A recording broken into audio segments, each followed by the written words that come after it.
selama-lamanya. Sama-sama kita menjalankan rasa syukur kita dan tidakkan hadirat Allah Subhanahu wa taala. Dengan izin berkenan, taufik hidayah, ridha wal hidayah Allah Subhanahu wa taala, maka pada malam ini tuan, di rumah Allah yang mulia ini, suci, hening dan bersih, kita dipertemukan oleh Allah Subhanahu wa taala dalam majlis taman-taman syurga Allah Subhanahu wa taala. Mudah-mudahan pertemuan kita jadi pertemuan yang dirahmati dan perpisahan kita perpisahan yang terpelihara oleh Allah Subhanahu wa taala. Amin. Jadi alhamdulillah tadi kita dalam solat maghrib bersama Fadilatul Imam. Sedap baca. Saya pun sambung lagu tu, memang sedap. Mikrofon pun sedap kali ni. Itu yang sedap. Hati kamu special lah ada mikrofon. Betul pun sedap dia baca. Alhamdulillah. Jadi kita berbincang-bincang dengan pihak pengurusan terutama dengan Tuan Haji Ghafur untuk kita memulakan kuliah bulanan kita, kuliah tetap. Cuma kitab lah, tajuk tu tajuk hadis lah. Tajuk iaitu subjek kita iaitu berkaitan dengan ilmu hadis. Ya. Cuma kitab yang awal itu saya bercadang nak baca kitab Ustaz Al-Arifin yang diviralkan ataupun yang terdapat dalam WhatsApp. Okay. Ustaz Al-Arifin, tiba-tiba saya buka malam ini tentang saya tak mau baca Ustaz Al-Arifin. Saya nak kitab kita bukan di reference kita adalah kitab Akhlak Mulia. Boleh kan? Boleh tak? Boleh kan? Kitab tak boleh.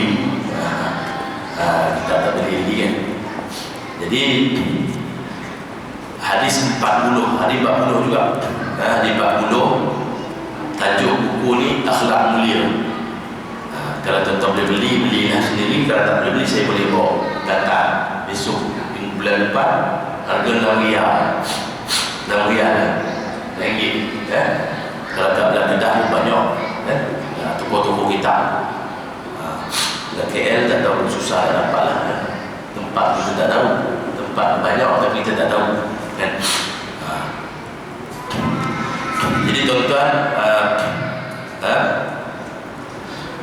jadi mungkin untuk keadilan pada tuan-tuan malam ni, kalau saya baca hadis yang pertama nanti mungkin ada sesetengah yang tak berpuas hati kan. Kami nak mengikuti ke-40 hadis. Dan malam ni Ustaz baca, kami tak ada nak follow dengan kitab, dengan buku. Jadi apa kata kita baca mukadimah dia? Boleh tuan ni? Boleh. Mukadimah dia pun juga syarat dengan modal lisan, dengan knowledge, terutama dengan kaitan dengan tajuk yang kita nak baca. Okey tuan-tuan, insya-Allah tanpa buang masa kita mulakan malam ni kitab Akhlak Mulia ni. Seperti mana yang kita maklum, akhlak mulia ni maknanya inilah yang dibawa ataupun mesej yang terpenting yang ditunjukkan oleh Nabi sallallahu alaihi wasallam. Nabi tunjukkan akhlakul karimah, pribadi yang elok, pribadi yang perangai-perangai yang elok, akhlak-akhlak yang mulia yang Nabi tunjukkan dalam kita mendepani ataupun dalam kita berurusan dengan manusia, sesama manusia, dan juga yang paling penting ialah dalam kita mendepani dan berurusan dengan pencipta kita Allah Subhanahu wa taala. Sebab itu dua perkara yang paling penting yang Allah juga sebut, maknanya kita kena jaga dua hablun tu hubungan. Pertama sekali hablum minallah, yang kedua hablum minallah wa hablum minan nas. Hubungan dengan Allah dan hubungan sesama manusia. Tak nama orang yang menjaga, orang yang sempurna hubungan dia dengan Allah kalau dia tak menjaga hubungan dia sesama manusia. Jangan pernah kata, jangan pernah bilang begitu. Dan setengah orang, aku manusia, aku tak peduli, aku yang penting hubungan dengan Allah. Dengan manusia masyarakat, lantak dia manusia je pun. Manusia je lantak. Kan? Apa aku peduli? Ada pun kisah. Ada pun kisah. Tak nama orang yang menjaga, tak nama orang yang sempurna hubungannya dengan Allah, kalaulah dia masih lagi belum sempurna hubungannya dengan manusia. Sebab tu kadang-kadang ayat ini digunakan oleh pemimpin-pemimpin Islam kita dalam dan luar negara. Tapi kadang-kadang betul, kadang-kadang tak betul. Kadang-kadang mungkin ada kepentingan politik. Tapi saya cerita dari sudut lahiriah. Dari sudut lahiriah memang macam tu. Bila dia buat projek, banyak projek untuk rakyat, kan, hati itu terpulang pada dia. Kita tidak boleh judgement hati dia macam mana. Itu bukan urusan kita, itu urusan Allah. Untuk judgement itu okey, kita memakna dari sudut zahir. Bila pemimpin, pemerintah, penguasa di semua negara dia buat projek, buat bangunan, jambatan dan sebagainya, maka dia akan sebut, dia kata hendaklah rakyat itu berterima kasih kepada pemerintah. Sebab apa? Dia akan baca hadis, la yashkurullaha man la yashkurun nasa. Penting tu. Tapi dia kadang salah guna lah. Dia salah guna. Yang orang panggil ini jadi penunggang agama. Kita faham penunggang motor. Agama pun ada penunggang tu. Buat air jampi, kita pun ada air jampi. Dia kata air jampi ni penunggang agama. Gunakan agama. Betul? Tak payah buat apa. Ngajar tak boleh ambil duit. Jadi cikgu tak boleh ambil duit. Ikhlas. Kan? Sebab tu kalau nak ceramah di masjid ke surau ke orang agama tak payah ambil duit boleh. Tapi kalau jadi satu kad tu kad debit lah. Kad debit ke boleh? Kad kredit kan?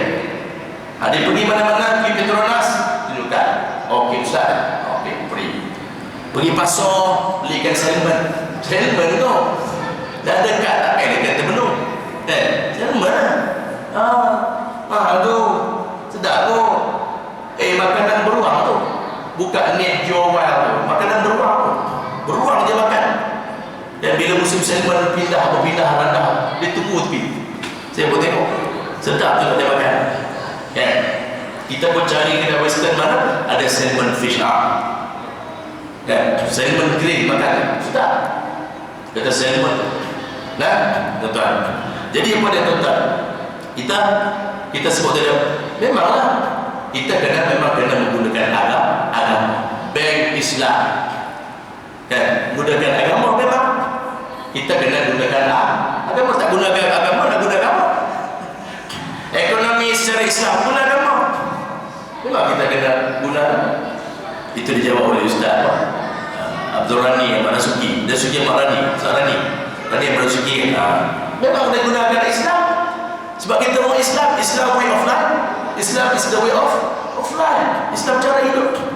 Berekonomi secara agama. Berekonomi secara Islam, maka secara Islam nikah, kalau secara Islam, yes. Dia kena menggunakan agama. Kalau ayat jampi ni dia ada kos. Ada orang baca 30 juzuk kos, botol kos. Kalau benda lain tak ada. Tak salah. Baik. Jadi tuan-tuan, apa saya nak sebut? La yashkurullaha man la yashkurun nas. Tak nama orang yang syukur kepada Allah, tak dinamakan seseorang itu berterima kasih kepada Allah kalaulah dia tidak pernah bersyukur sesama manusia. Dengan manusia dia tak pernah bersyukur. Tak pernah berterima kasih dengan mak dia. Kan? Pernah tak kita cakap kat mak kita, mak terima kasihlah, mak telah mengandungkan saya selama 9 bulan 10 hari. Terima kasih banyak kerana telah menumpahkan rahim ibu untuk saya. Terima kasihlah kepada sang bapa ayah kerana telah membesarkan saya dengan sempurna sehingga saya boleh berdiri pada hari ini sebagai seorang apa. Kita berdiri hari ini dikenali sebagai seorang yang apa? Pengurus, pengarah, tuan lawyer, magistri. Ini adalah hasil daripada pengorbanan yang besar yang dilakukan oleh kedua orang tua ini. Tuan-tuan, tu.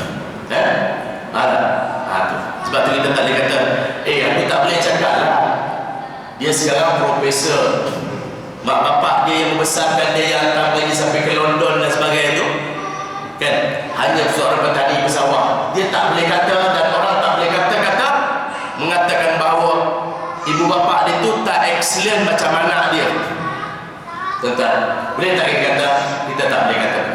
Sebab anak yang excellent lahir daripada zuriat yang excellent, yang brilliant dan sebagainya. Bahan bapa dia, mak dia berjaya cara dia lah, jaya cara dia. Nampak? Sehingga dia berjaya menjadi coach kepada anak dia yang pada hari ini dikenali sebagai seorang profesor dan sebagainya, sebagai ustaz, alim ulama, tuan guru dan sebagainya. Sebab tu tuan-tuan, berjaya hari ini antara instrumen dia, antara pengukur penanda aras tuan-tuan.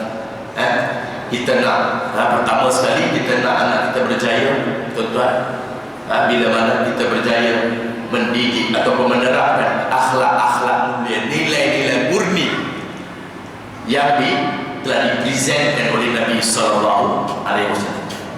Tapi kalau anak kita itu dari sudut dunia, dalam konteks dunia nampak berjaya, tapi solatnya tidak, baca Al-Quran dia fail dan sebagainya tuan-tuan. Dalam kubur besok, persoalan yang pertama, pasal yang pertama yang akan ditanya, man rabbuka, wa ma imamuka, wa ma dinuka, wa ma ikhwanuka.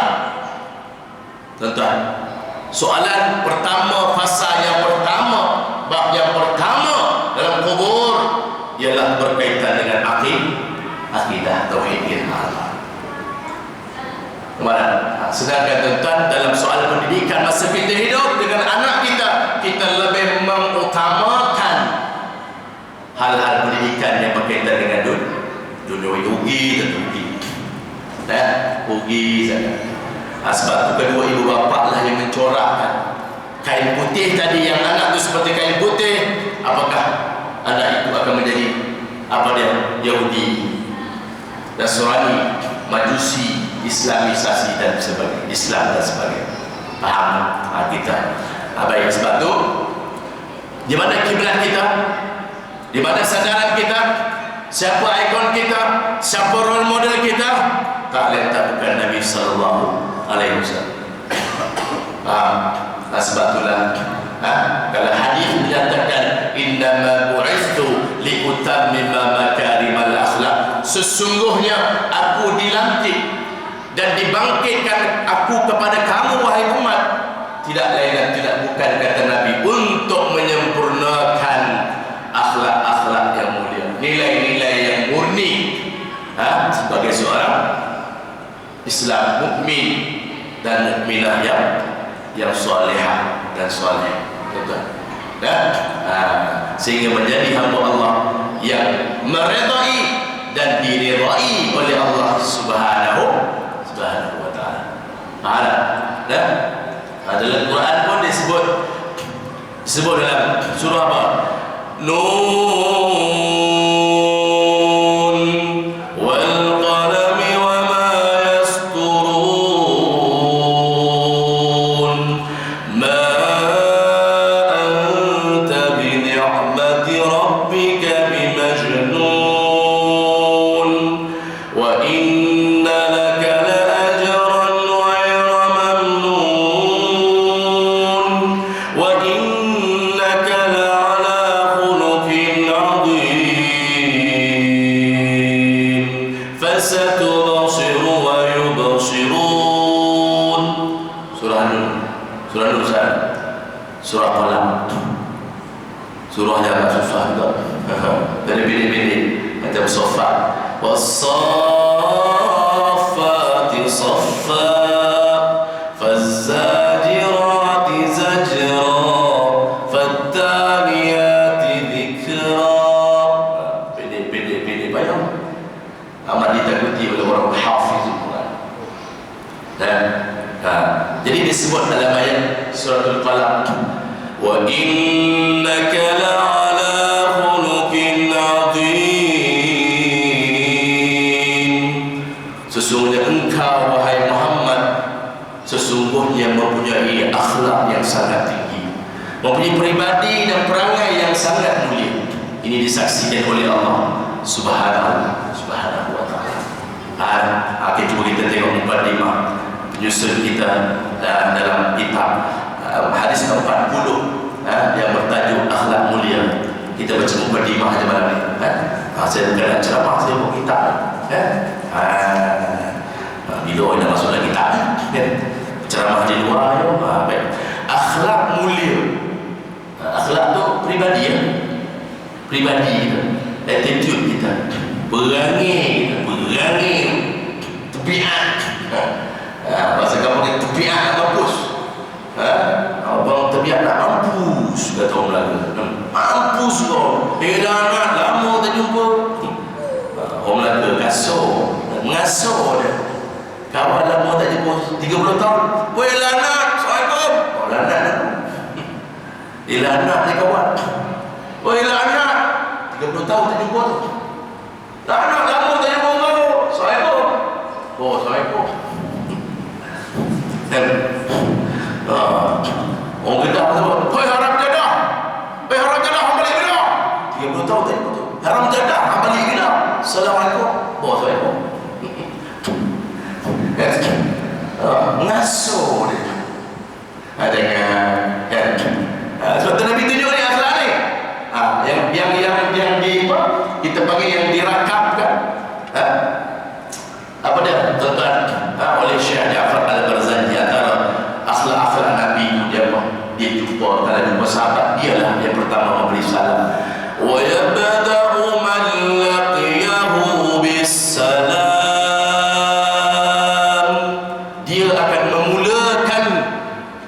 Siapa yang bertemu dia, Nabi disalam. Betul kalau kita pergi Arab, tapi nak marah ke Arab, kan? Assalamualaikum. Dia lalu juga assalamualaikum. Dia pergi sekejap, dia lalu assalamualaikum. Dia pergi sekejap, ambil air, patah dia, kadang sepedek, assalamualaikum. Hai banyak ni salam. Habis budaya tu di mana? Bukan budaya Melayu, budaya Islam. Habis di mana? Nabi sallallahu. Nabi itulah Nabi Muhammad selalu bagi salam. Sampai sahabat ni jarang sempat sahabat nak mulakan dulu bagi salam. Banyak kan? Dan ke Nabi dulu. Boleh kita buat arah ni mula? Boleh ke tak? Macam tak boleh je. Assalamualaikum. Boleh tak? You can do it. Do it semua can. You can do it. Oh tak apa-apa can ni Ustaz. Do it can Ustaz. You can do it. Dia kata dengan TV, you can do it sekarang. Do it keleo. Do it. Do it ni tengok keadaan dia berat sikit bagi saya. Kita bos kot. Saya bos kot. Hang bos tak Nabi mana besar. Saya besar. Hang besar mana? Besar mana? Nabi jumpa siapa-siapa. Wa yabda'u man laqiyahu bis-salam. Jumpa siapa-siapa dia yang mula bagi salam. Dia akhlak Nabi. Akhlak Nabi yang semakin dilupakan, semakin ditinggalkan. Boleh kadang telefon tak bagi salam Ustaz. Hello, dia bos. Dia ke bos hang bos pun dalam kita sembang orang kaya hebatlah kita puji dah harta dia banyak bisnes dia bagus. Dia kata sama lah Ustaz, kaya pun nak tidur dalam macam bantal pun nak 10 sampai 10 bantal. 1-2 je. Orang miskin pun tidur 1-2 bantal, orang kaya pun nak ada sampai 10 bantal belum? Boleh. Aku kaya, aku mau tidur 10 bantal. Kita pun boleh naik sekali je. Walaupun kita ada banyak. Dia bukan lagi sekali naik 10 biji. Tapi ending kita sama. Satu hari ini kita semayang belakang imam, tapi satu hari kita duduk depan imam. Hari apa tu? Agak-agak hari apa? Hari tuan-tuan tu tahu hari apa? Nampak Aisyah bini bodoh. kan? Hari itu jangan sampai tiba masa tu ajal menjelang, hari-hari kita sembahyang belakang imam, tapi hari tersebut kita sembahyang, kita duduk depan imam. Kalau tak mati dalam mulut koyor, kalau tak mati Afrika itulah boleh layan dan sebagainya. Jadi kita takut. Sebab tu Nabi kata, kafa bil mauti wa'idha, cukuplah dengan mati itu, dengan mengingat mati itu sebagai penasihat yang tertinggi kepada kamu. Cukup dah. Tak payah kalau ada tubuh-tubuh lain. Tubuh yang paling berkesan dalam nak mendekatkan diri kamu dengan Allah melalui mengingati mati itu, cukup dengan mengingati mati sebagai penasihat dan memberi pengajaran yang paling berkesan dalam hidup kamu bila kamu banyak mengingati mati. Sebab tu kita selalu dengar Al-Fadhil dan guru kita Ustaz Ismail kamu dulu kan, dia kata melihatnya orang mati itu jangan kamu lihat orang itu matilah. Selalu orang tu dia rajin ziarah orang mati, tapi dia tidak dapat mengambil apa-apa roh daripada ziarah dia itu ke arah untuk dia berubah, dia mentransformasikan diri dia. Dia macam tu juga kalau tak sembahyang, dia tak sembahyang situ. Tuan-tuan, tak sembahyang situ, tapi dalam soal ziarah orang mati number one bagus. Maka kata-kata tuan guru kita tu, Al-Fadhil Ustaz Ismail Kamus, bagus. Melihat orang mati, jangan melihat orang itu matilah.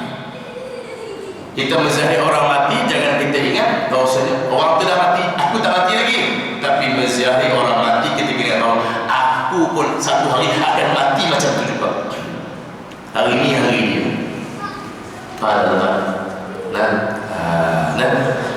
yang kata tadi. Itu yang Nabi berikan kebesaran kepada kita.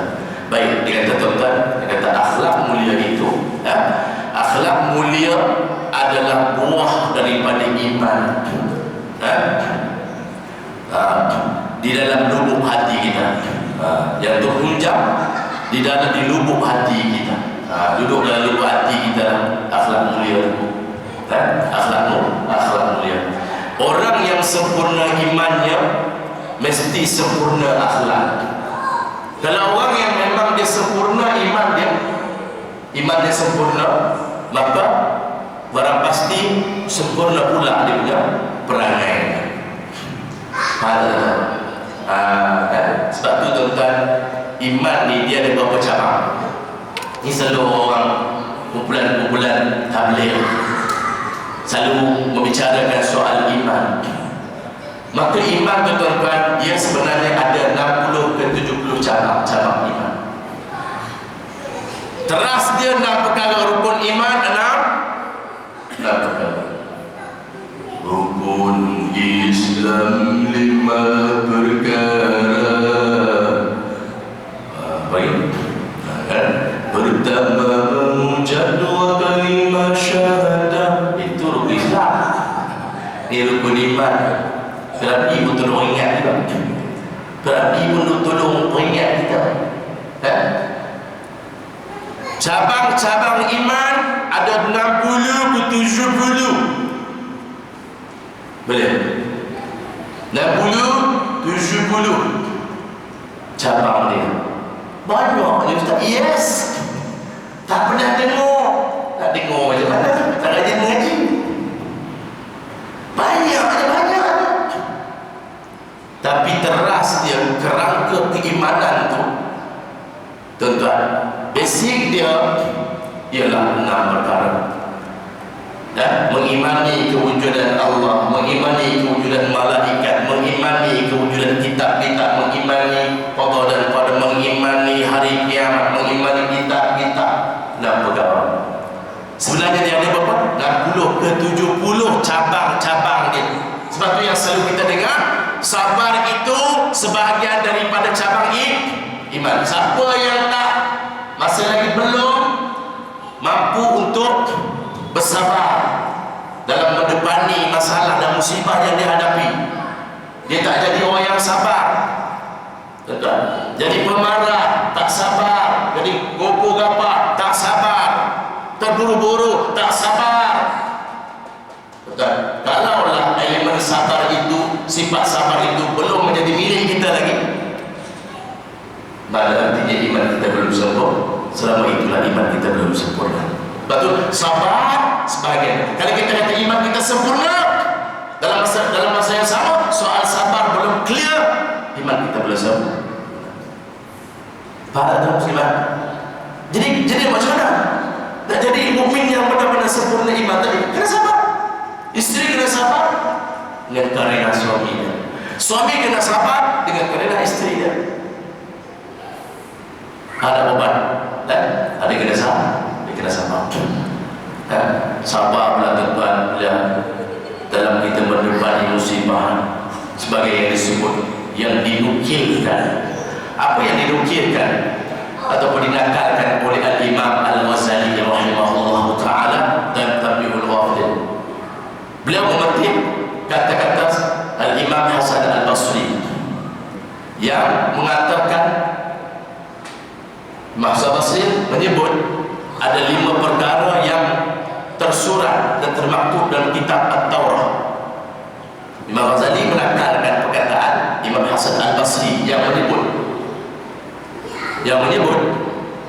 ada 5 perkara yang tersurat termaktub dalam Taurat. Saya tak sebut 5 tu, saya nak sebut yang menarik dan terujung dia tentang sabar dia. Sebut 5 tak jadi dah. Di ujung tu yang kelima tu dia kata apa? Wa tamattu'u fi ayyamin qalil fi ayyamin tawilah bis sabri fi ayyamin tawilah. Dan kamu berbahagia, bersuka citalah kamu dan berbahagialah kamu selama-lamanya disebabkan kamu sabar dalam beberapa tempoh yang masa yang sedikit. Betul. Tuhan timpakan musibah kepada kita, antara lain kerana Tuhan sayang kepada kita, maka diuji. Tuhan timpakan musibah kepada kita, kadang-kadang nak meningkatkan iman kita kepada Allah, kerana dengan musibah dalam tempoh musibah itu kita menjadikan diri kita dekat dengan Allah Subhanallah. Kalau tak ada musibah, pintu surau boleh tak? Jalan ke surau, mana surau? Surau Al-Ihsan kat mana? Ada ke taman kita di surau? Tak, nampak? Tapi bila dia diuji oleh Allah, meneganya bangkrut, ujian sakit, stroke, minus stroke dan sebagainya. Masa itulah, sebab itu tuan-tuan, ada orang yang sampai ke tanah suci Makkah wal Madinah, tanah haram, tapi bukan dalam keadaan sihat. Kerana masa sihat dia tak pernah terlintas pun untuk datang, walaupun dia mampu dan berupaya. Duit banyak, tapi dia datang dalam keadaan lumpuh dari roh. Tengok, bila dia diuji oleh Allah, duit dia banyak dulu, tuan-tuan, tak boleh sampai. Masa dia sihat walafiat, dia tak boleh datang ke masjid, tapi dia datang ke rumah Allah, menjengah ke rumah Allah dalam keadaan dia yang serba daif, okey dan sebagainya. Sebab itu kita sebut, artinya dalam bala itu ada nikmat. Masa aku sihat, aku tak pernah datang ke masjid, tak boleh sampai ke Mekah, ke Madinah, tapi bila aku sakit diuji oleh Allah, baru aku rasa terpanggil tuan-tuan untuk datang dia dah kena kursi roda, wheelchair. Mana lebih baik tuan-tuan, kondisi dia sihat ataupun kondisi dia timpa musibah? Nampak? Sebab itu bila Allah timpa musibah, artinya Tuhan sayang kepada kita. Idza ahabba Allahu 'abdan ibtalahu. Apabila Allah memuji seseorang hamba, ibtalahu. Bila Allah Ta'ala sayang kepada seorang hamba, ibtalahu, maka dia uji. Pasal dia saya nak meningkatkan iman. Kadang-kadang nak meningkatkan iman, dan kadang-kadang nak mendekatkan diri kita kepada Allah. Kadang-kadang Allah nak hapuskan dosa kita terlalu banyak, Tuhan nak kafarahkan dosa itu dengan cara dia bagi musibah. Tapi yang malangnya tuan-tuan, kita tak pandai nak menyesuaikan diri kita dalam situasi itu dengan berkata, aku ni Tuhan tak sayang aku, Tuhan tak suka aku. Sebab apa? Sebab dia tak ada knowledge, pengetahuan tentang ilmu agama. Kalau dia ada knowledge yang kita bagi tahu malam insan dia akan menerima walaupun berat dengan dada yang terbuka. Ada tak? Sebab tu orang beriman dia tak melihat masalah itu sebagai masalah, tapi masalah itu adalah sebagai ujian Allah. Ini masalah lagi, ujian Allah. Apa pula Tuhan nak bagi? Kalau kita sabar, apa pula Tuhan nak bagi? Sebagai yang disebut dalam Taurat yang seperti tadi tuan-tuan, dia kata wattamattu'u fi ayyamin tawilah bis-sabri fi ayyamin qalilah. Tuan-tuan, dia akan berbagi orang yang sabar dengan musibah ni tadi. Dalam tempoh musibah tu mungkin sebulan, 2 bulan, Allah bagi kita, tuan-tuan, kebahagiaan itu 10 tahun, 20 tahun. Musibah datang setahun, 2 tahun, bila kita sabar, Allah bagi kebahagiaan kepada kita, tuan-tuan, selama 30 tahun. Macam mana? Dia tak sebut dalam Quran, dia sebut dalam Taurat. Kan? Saya pun tak pernah baca Taurat lah, tapi sebut dalam kitab Tanbihul Ghafilin. Boleh tak? Itu ingatlah, tuan-tuan, kena sabar. Kena sabar kan? Apalah iman kita sempurna. Ada 70 cabang dia, banyak. Tak disebut apa. Antara yang disebut kebersihan itu tanda kesempurnaan iman. Tapi kita tak menjaga soal kebersihan. Dalam masa yang sama kita mendapik dada, mencana kepada saya lah iman yang sempurna. Tapi dalam hal-hal yang berkaitan dengan isu kebersihan enggak clear lagi. Artinya imannya belum sempurna. Banyak cabang. Mentaati ibu bapa, menjadi orang sakit, tanda kesempurnaan iman. Banyak itu. Itu kita cerita dalam bab iman. Dalam Fadailul Amal itu mana? Fadailul Amal yang disusun oleh Maulana Hadrat Maulana Zakaria Al-Kandahlawi. Ada disebut cabang-cabang iman. Sebaliknya orang yang runtuh akhlaknya, menunjukkan atas keruntuhan imannya. Iman tak sempurna. Yang ada di dalam dada orang iman dia tak sempurna.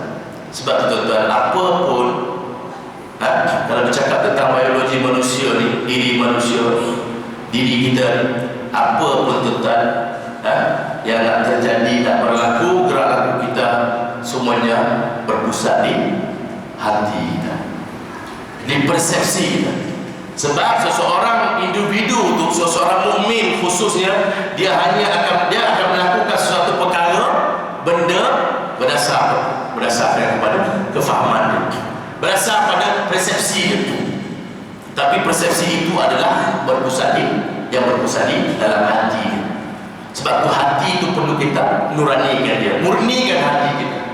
Yang Nabi sebut tuan-tuan dalam sebuah hadis yang panjang, di akhir hadis itu Nabi sebut ala inna fil jasadi mudghatan, ala wa inna fil jasadi mudghatan idza salahat salaha al jasadu kulluh wa idza fasadat fasada al jasadu kulluh ala wa hiya al qalb. Dalam diri kamu manusia ada seketul daging, jantung, hati itu, hati. Kalau elok dia, eloklah semua anggota.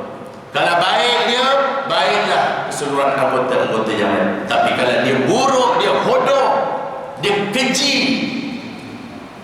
maka akan turun bodohlah dan buruklah dan jahatlah segala anggota yang lain. Dapat apa dia tu? Ala wahiyal qalb, itulah hati. Sebab tu tuan-tuan, kalau kita belajar dalam bidang kaum muslim, saya buat master konseling Islam, kita belajar konseling barat, Carl Rogers, Angelo, Sigmund Freud dan sebagainya, konseling keluarga, Salvador Vinci dan sebagainya. Islam pun kita belajar, konseling Islam, konseling menurut Islam. Apa pun tuan-tuan, dia akan lebih memberi fokus tentang soal hati. Perempuan yang nak bercerai, minta cerai dengan suami, pasal hati dia. Sebab persepsi dia, apa yang dia interpret dalam otak dia. Apa tahu interpret tu? Mana orang tahu interpret? Dia tafsirkan. Dia nampak isu ni negatif bagi dia. Macam mana kita nak rasionalkan balik? Rasional tu hati. Tapi kalau dia memandang isu tu positif, kita reframing kembali, bagi cantik frame kenampakan dalam otak dia yang berpusat di hati tadi, yang negatif maka dia dapat positif, maka akan positiflah dia punya keputusan dan tindakan. Faham? Kaunseling pun dia cerita hati, terutama dalam kaunseling Islam. Kemana? Apa masalah? Selalu masalah perceraian antara jabatan agama, masalah perceraian. Dan suami tak bertanggung jawab, suami nak kahwin lain tak bertanggung jawab, suami isteri tak cerai dan sebagainya, maka perlu dikaunseling. Betul. Sebab apa dia mengambil keputusan X yang negatif? Kerana dia mengambil keputusan itu berdasar apa yang dia faham, berdasar pada persepsi dia tentang satu isu. Maka sebagai kaunselor kita nak merasionalkan balik benda yang negatif itu kepada positif, dengan kita melakukan refleksi balik ataupun reframing, interpret ke arah yang positif. Boleh faham? Tidak faham? Boleh tu. Saya berkati kaunseling Islam, saya cerita cerita sikit tentang kongsi-kongsi kepada yang pun tu dah. Jadi bila kita berkait balik tentang dengan diri kita sebagai mukmin, benar Nabi sebut dah lama dah, 1400 tahun lebih Nabi cerita, Nabi bercakap tentang memberi fokus berkenaan dengan satu makhluk Allah, satu komponen yang sangat penting dalam diri manusia. Kalau sebab dia juga seluruh tindak tanduk manusia itu jadi elok, disebabkan dia juga manusia masuk syurga, disebabkan dia juga manusia akan diumbat ke dalam neraka. Faham tak? Apa dia tu? Ala wahyal qalb. Apa? Disebut tuan-tuan datang malam ni sebab al-qalbu tuan-tuan. Tuan-tuan datang malam ni tuan-tuan berdasarkan kepada kefahaman tuan-tuan. Apa persepsi tuan-tuan tentang soal majlis taman syurga? Penting taman syurga.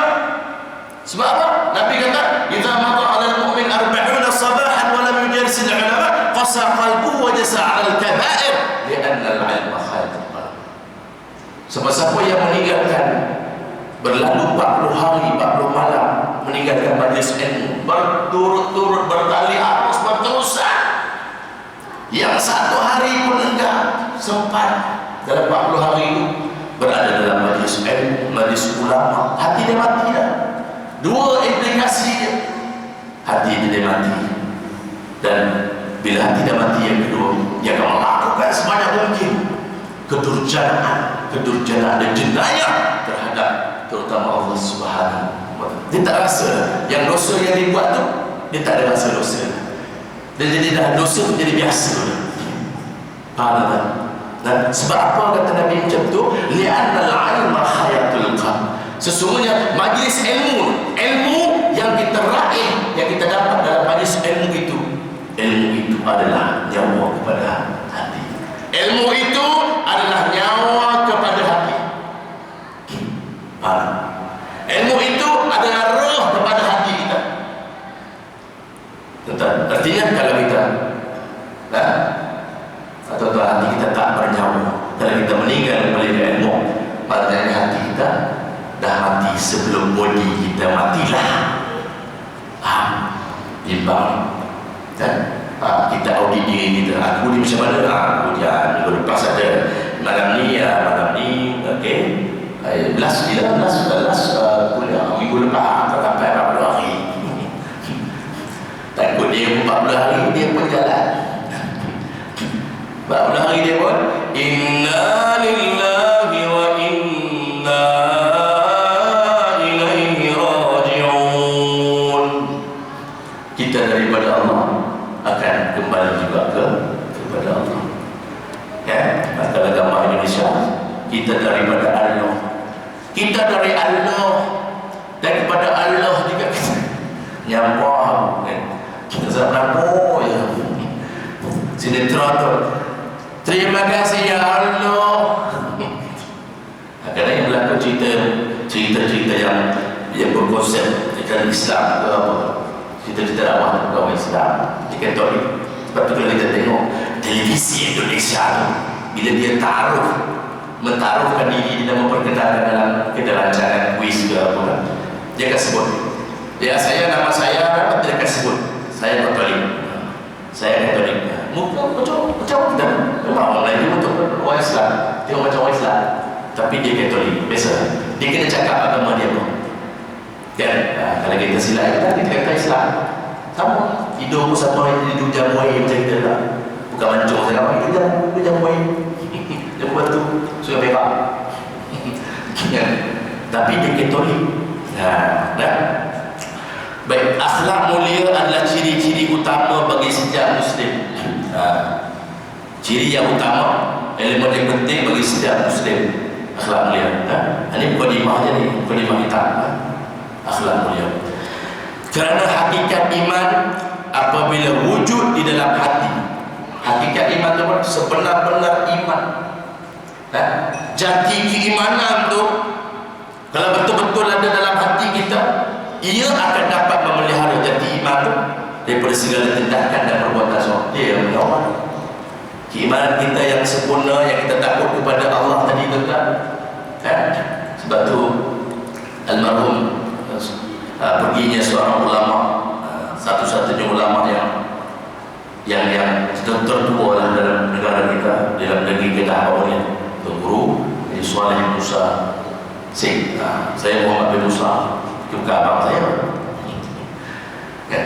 Saya mengaji dengan dia lebih 20 tahun. Banyak yang kita hambur ni, banyak daripada hasil tunjuk ajarnya, terutama dalam bidang ilmu usuluddin. Masya Allah, duduk di mulut dia kan? Cara dia menguraikan, walaupun dalam versi klasik dia orang dulu wasik, cara-cara lama cakap, tapi cara berkesan, menyentuh jiwa. Di mana-mana dia dekat kuliah penuh ribu orang. Dalam masjid dia ada muntah keluar. Itu Tuan Guru. Itu dia selalu mengingatkan kepada kita. Bila dia dalam mendefinisikan tentang takwa, saya kongsikan, dia selalu cakap takwa Allah, bertakwa kepada Allah. Ini bersih dia lah. Apa makna takwa kepada Allah? Kalau takwa itu makna kita takut kepada Allah. Macam mana nak takut kepada Allah? Dia kata kalau takut rimau, kita buat apa? Kalau takut ke rimau, kita buat apa? Lari lah. Yang aku takut rimau, duduk situ juga, hilang segala. Tidak ada hilang dulu. Apa makna takut ke rimau? Takut ke rimau lah, belah lari. Takut Tuhan, apa makna takut Tuhan? Lari. Lari tidak. Takut Tuhan mana masuk rapat dia, masuk rapat dekat yang diri pun jangan ibadah, banyak puasa, banyak zikir. Itu makna takut Allah. Takut ke rimau maknanya lah lari jauh. Takut ke Tuhan, kita lari tak? Kita masuk dekat, mendekatkan diri apa? Dengan ibadah, mengaji kita di majlis tazkirah, mau'izah dan peringatan tentang bersama di antara yang kita buat. Itu caranya. Dan orang yang beriman bahawa Allah Ta'ala itu, orang yang beriman bahawa Allah Ta'ala itu mengetahui segala perbuatan dia. Tuhan tahu malah kan? Jadi soalnya Tuhan itu mengetahui. Kita di mulut kita, segi akidah kita tahu. Itu saya biasakan antara tuan-tuan cabang-cabang ilmu utama, usuluddin, tauhid. Syariat kita fiqh syariat, dan satu lagi ilmu akhlak di batas tasawuf. Tuan-tuan, dia bagi ilmu tasawuf.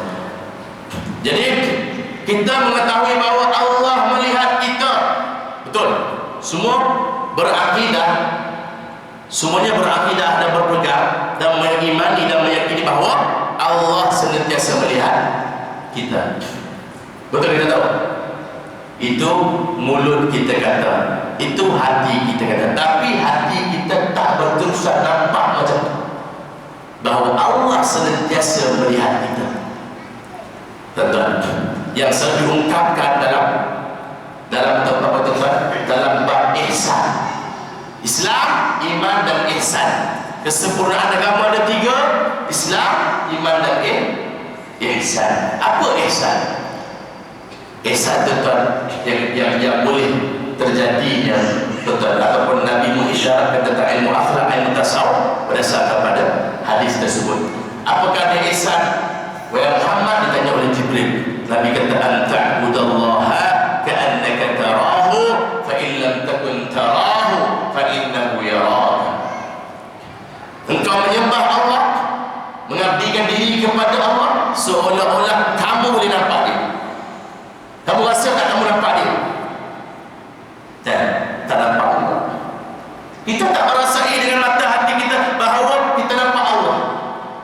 Allah sedang memandang kita. Kita tak nampak Allah.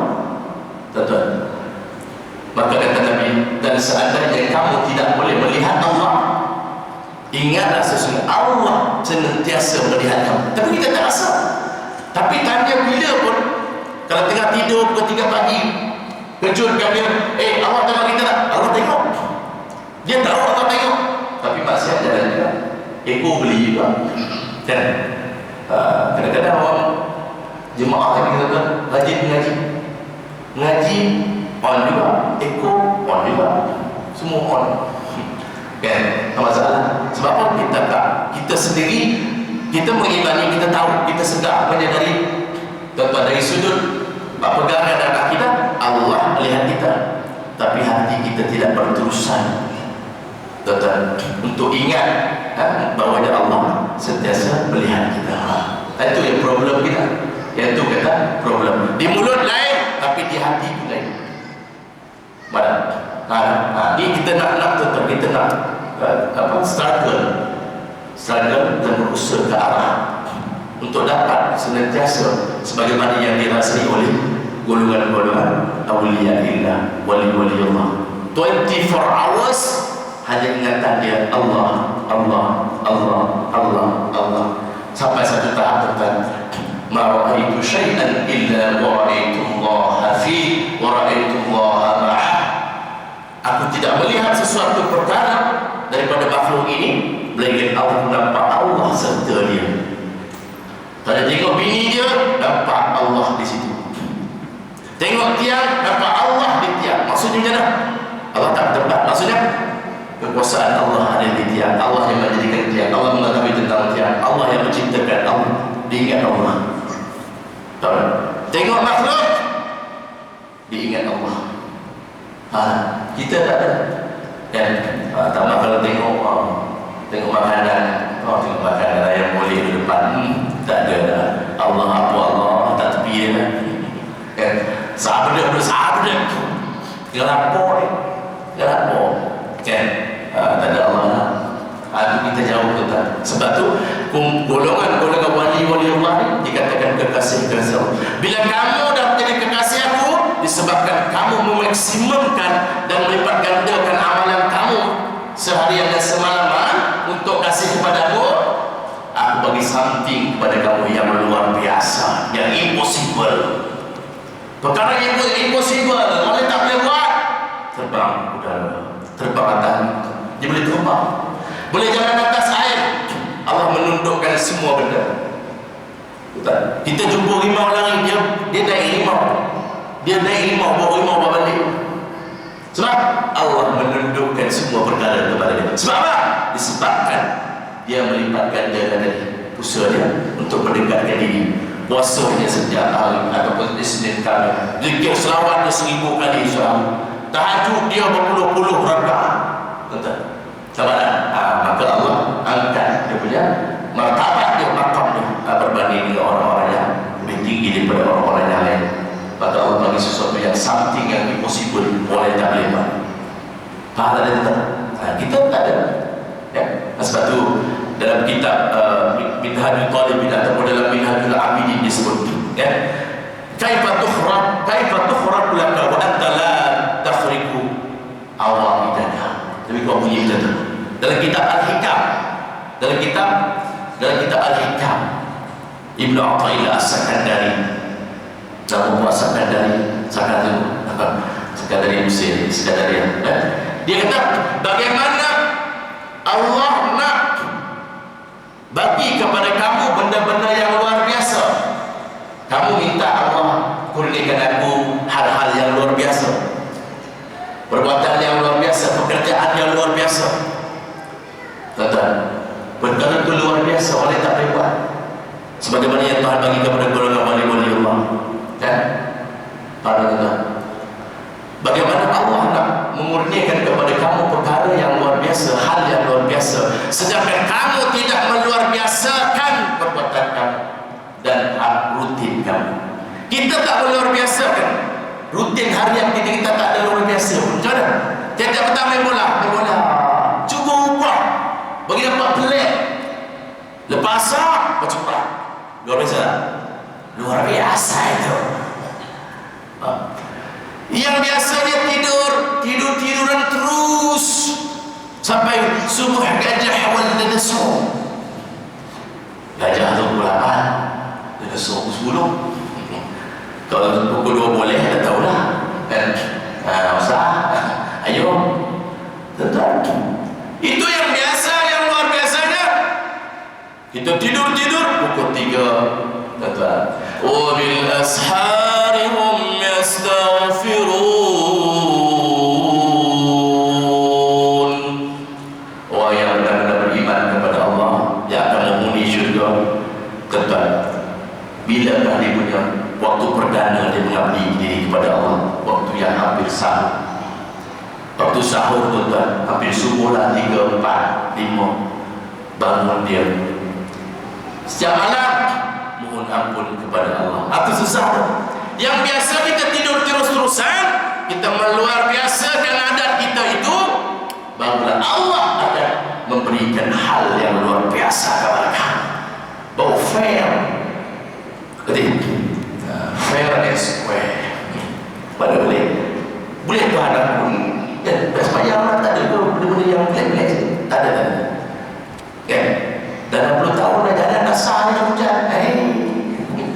Dan dengan Tok Syekh tu bagus dia tak ada hujan. Tengok dia macam mana. Al-Imam Junaid Al-Baghdadi, tokoh tasawuf kita, ulama tasawuf yang tuan-tuan muktabar, terkenal, tersohor. Dia setiap malam dia 400 rakaat dia sembahyang. Solat 400 rakaat, siang hari dia berpuasa setiap hari 40 tahun. Dikatakan dalam riwayat kan, bahawa Allah angkat dia kepada darjah kewalian. 40 tahun, malam 400 rakaat. Kita berapa? Sampai bulu? Tak ada. Dan 4 pun haram. Maka saya tidak jujur dalam salaman tak ada.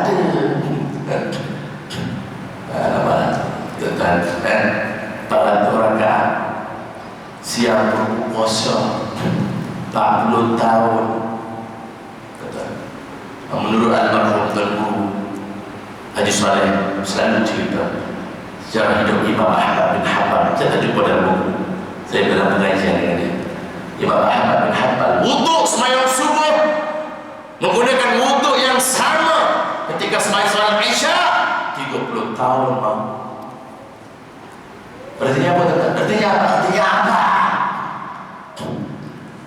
Wuduk ini tak batal-batal. Artinya apa? Berterus-terusan melakukan ibadah. Tapi wuduk kami wuduk kita tak tahan. Kita nak pot. Kenapa? Ngapain? Tongkat ali PP, semuanya buang bisa buang angin itu. Buang angin itu datang buang angin dia bilang, ngawal buang angin, itu badan ini kan, buang barang, bahan.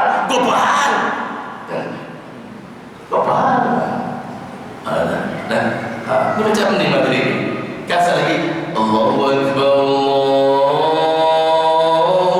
Akbar. Bagaimana? Toilet. Ya. Akan banyak penuh. Cuma nak ibadat. Kalau tengok pendekatan kaum muslim Tuan Guru Haji Muhammad di Pondok Lanai, ayah kepada pengasas Pondok Lanai, ayah kepada Imam Muda Hizbul, dalam murid saya Hizbul, Imam Muda Azhar pada murid saya, hafaz Quran dengan saya, tuan-tuan. Apa itu juzuk, sampai sikit-sikit apa semua, Dan benar, ni pendekatan cara Tuan Guru dulu pada saya ni tolong nasihat saya ni, Allah makan banyak sebab tubuh tu tak tahu makan banyak tak apa. Tak tahu lah. Saya cakap ustaz tadi dia maki saya berkadang makan banyak orang dalam kau dah jalan Allah nyamu iblis semua ada tapi tuan guru dia bagus kan. Saya makan banyak nasihat saya tubuh tu makan banyak tak apa tapi ibadah makan apa banyak. Di balik dia fikir ibadah banyak makan banyak kan? Kalau tak boleh ibadah banyak seimbang, no, makan pun kena seimbang, makan pun kena sikit. Kalau ibadah sikit, makan pun sikit. Bau tak bias, bau tak apa? Tak bias, tak buat sebelah buffet. Panas, tunggu sedang kita balik tinggi sendiri. Tunggu tak judgement turun gitu.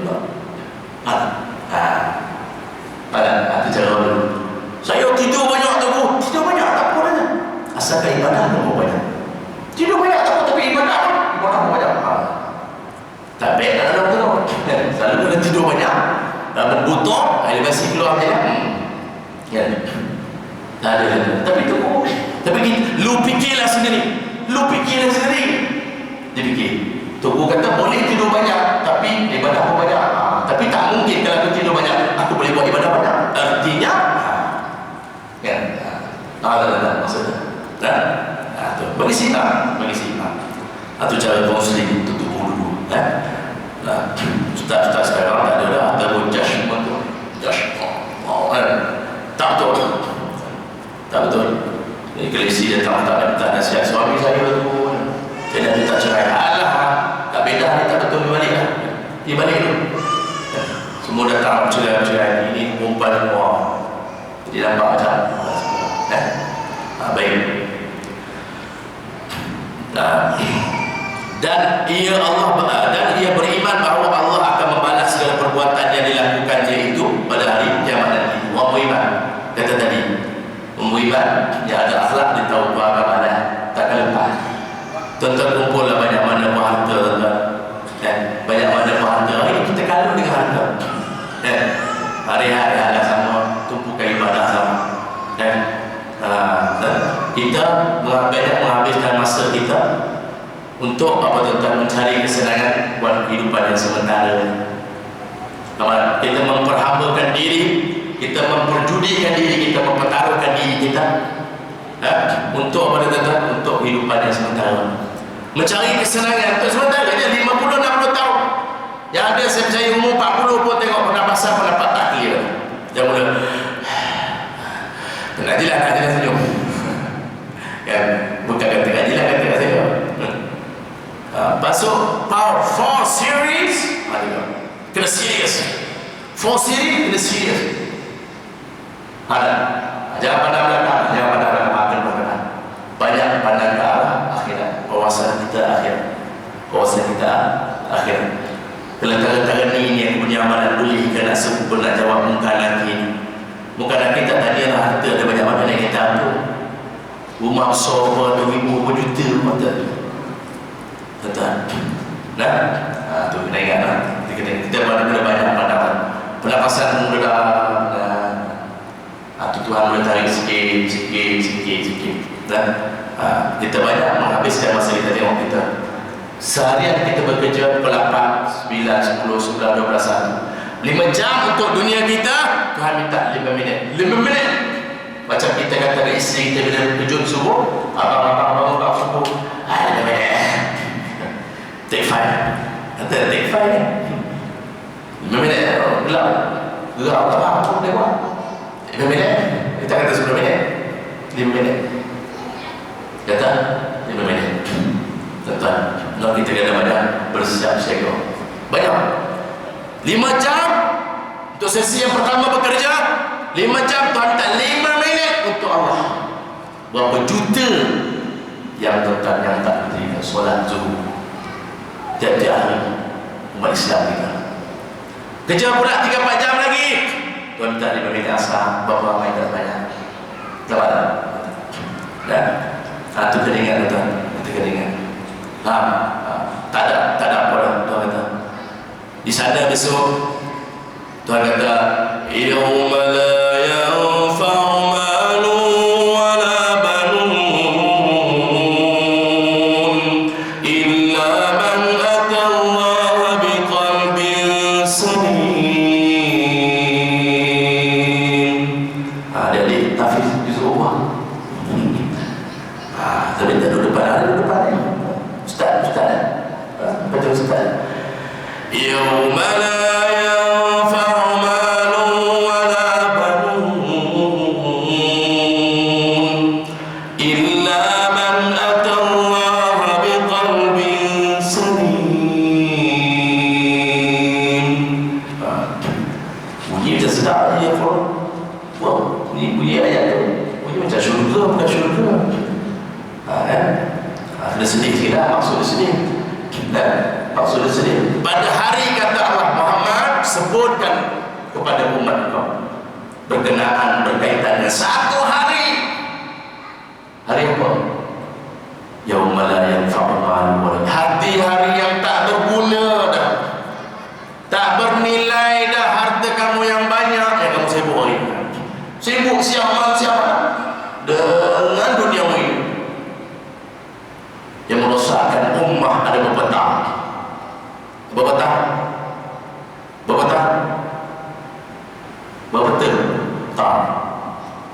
3. Tahta lagi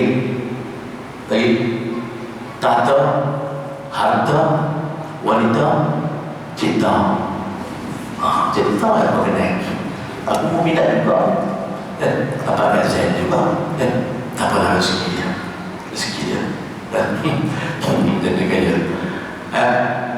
dia merosakkan dunia, merosakkan rumah, terutama laki-laki dan perempuan juga.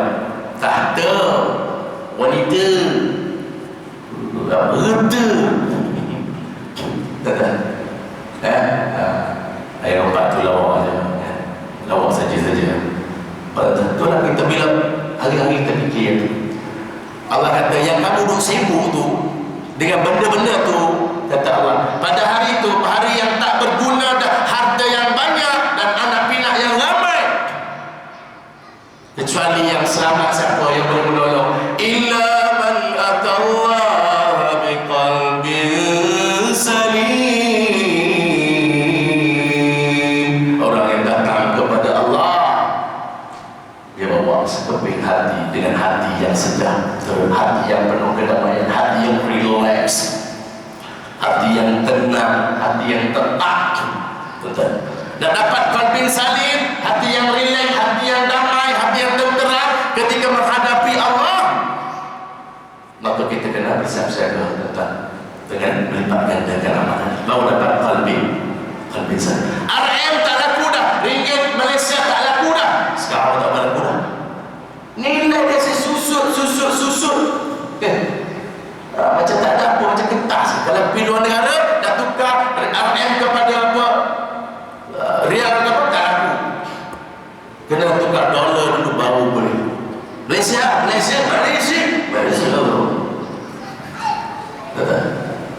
Terus susut. Tapi ada nilai juga. Ringgit Malaysia tak ada kata tuan, tapi yang laku yang ringgit akhirat. Apa dia? Amalan. Mengiringi seseorang jenazah itu 3 perkara, 3 benda. Adik-beradik dia, sahabat dia, harta dia pun ikut, harta dia ada sebagian ikut, pergi. Orang besar-besar Datuk bawa semua. Sultan mati bubuh pingat-pingat. Tapi bila nak betul-betul tanah, habis balik. Kita pun ikut. Kata harta akan balik, sahabat anda yang balik, satu saja yang kekal bersama kita ialah amalan yang soleh, yang sedikit saja kita buat, yang mungkin tak boleh membantu kita. Tapi ini dia tuan-tuan, kita buat amalan insyaAllah. Sebab tu jangan kita pandang kecil dan mengkecil-kecilkan amalan yang kecil. Jangan pandang remeh amalan yang kecil-kecil. Ini kecil dia bukan apa, lain sunat dia, khusus sunat. Kadang-kadang yang kecil itulah Yang kita bersedekah kepada seorang fakir miskin RM1 itu, tapi dalam keadaan yang sangat-sangat menyayat hati kita, sangat tersentuh, penuh dengan ikhlas 100% ketika itu yang menjadi pertahanan kita, penentu dan instrumen kita masuk ke dalam syurga. Disebabkan amalan yang kita rasa kecil RM1 berbandingkan dia sebenarnya infakkan 10.000, 20K, 30K dan sebagainya. Tapi Allah pandang RM1 itu yang disebabkan masuk syurga. Macam kisah seorang perempuan pelajar Yahudi, berbangsa Yahudi, perempuan.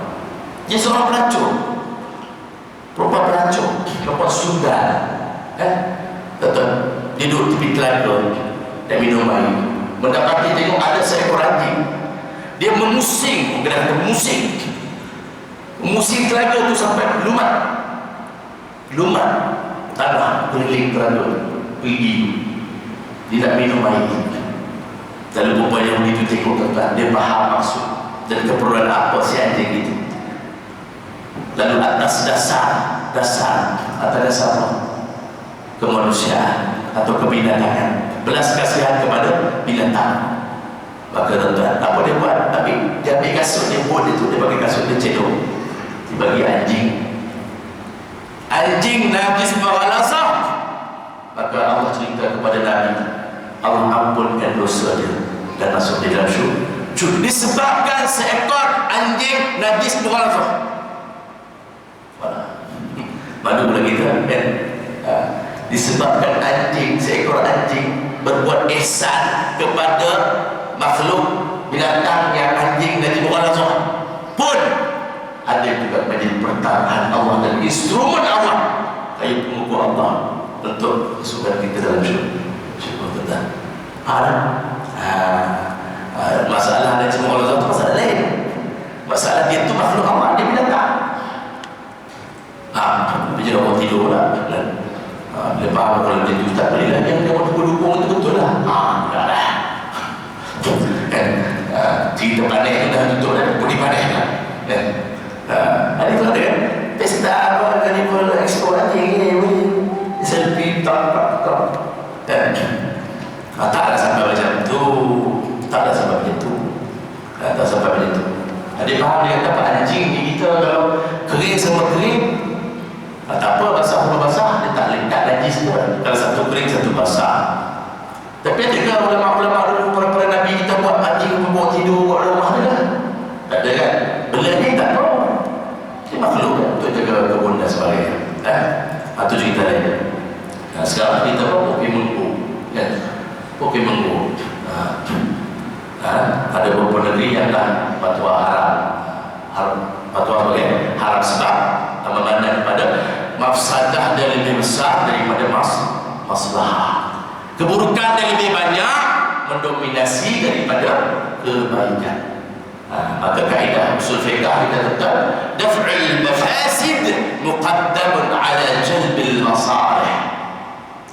Di buku fiqh ada keluar tuan-tuan, dia terjadi berdasarkan kaedah-kaedah fiqh yang ulama buat.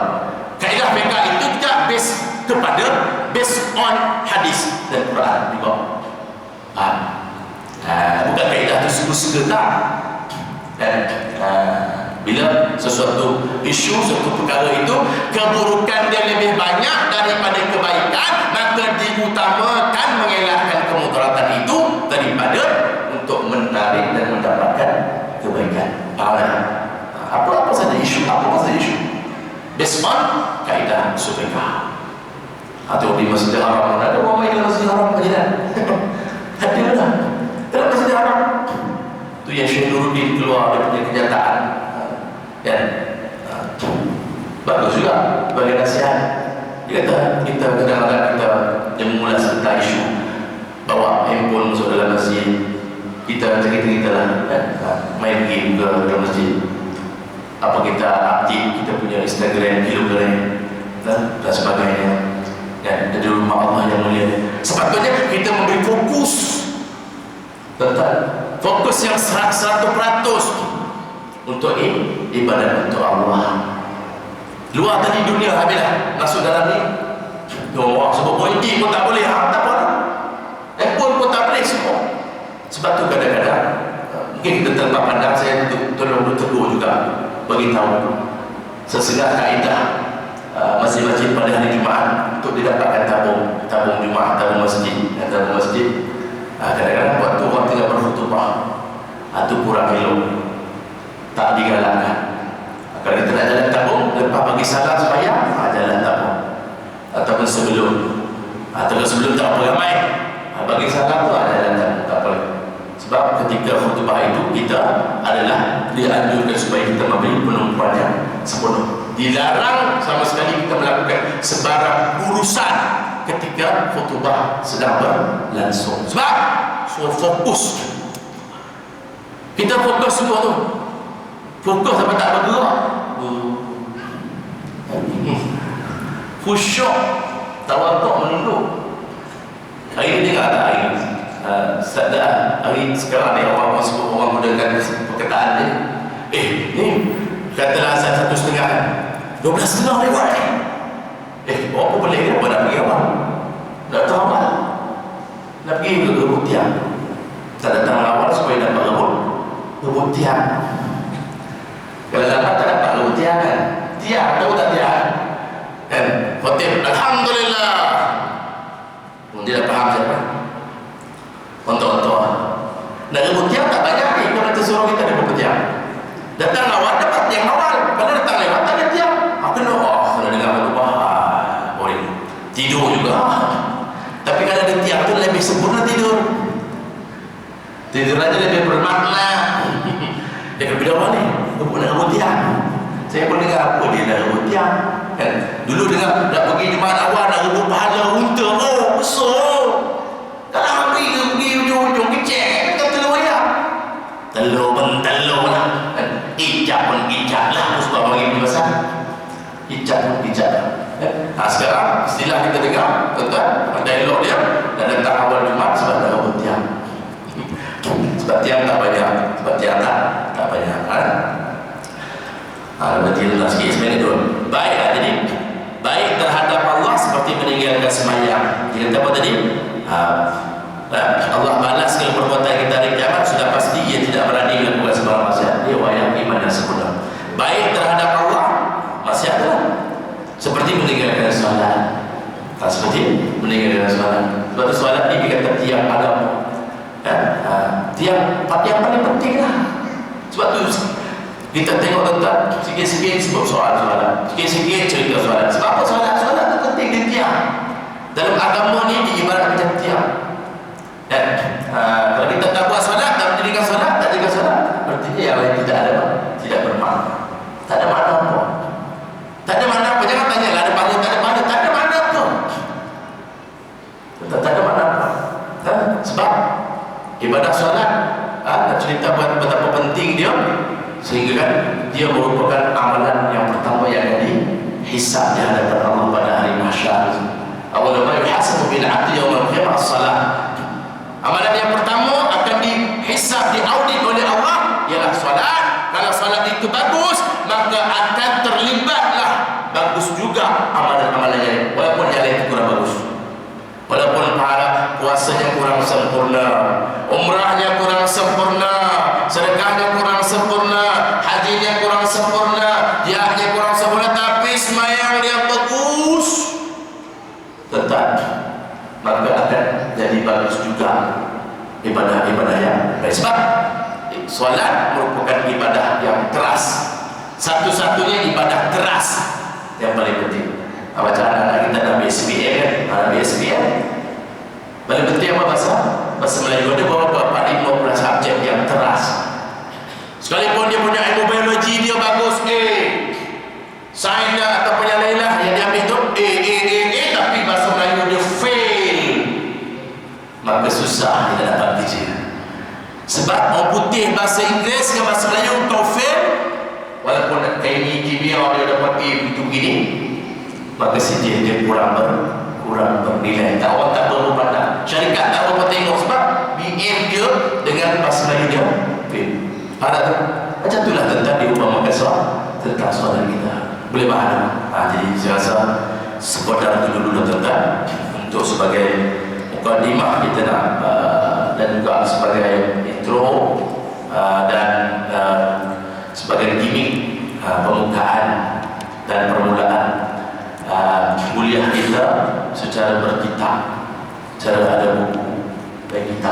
Kita baca tajuk kita ialah ataupun ilmu cabang ilmu kita baca ialah tentang ilmu hadis. Hadis ini diumumkan daripada tajuk ada 40 hadis. Kita akan cuba habiskan buku ni atau kita, tapi paling minimal pun sekali sebulan sekali pun satu tajuk. Kalau 40 kali datang habislah. 40 kali datang habis. Ingat bulan saya insya-Allah, kalau tidak ada arah melintas mak jauh mudah. Kalau tak ada arah saya sampai. Kalau bulan yang ingat tak sinar, tak salah sinar, tak ada sinar. Macam orang baru ni saya sembang dengan di sebelah Bali kedai pemain basikal. Dan pukul 7.30 malam tengah buat basikal dekat maghrib. Dan dia tanyalah uncle pemain basikal. Ada tokong kat luar,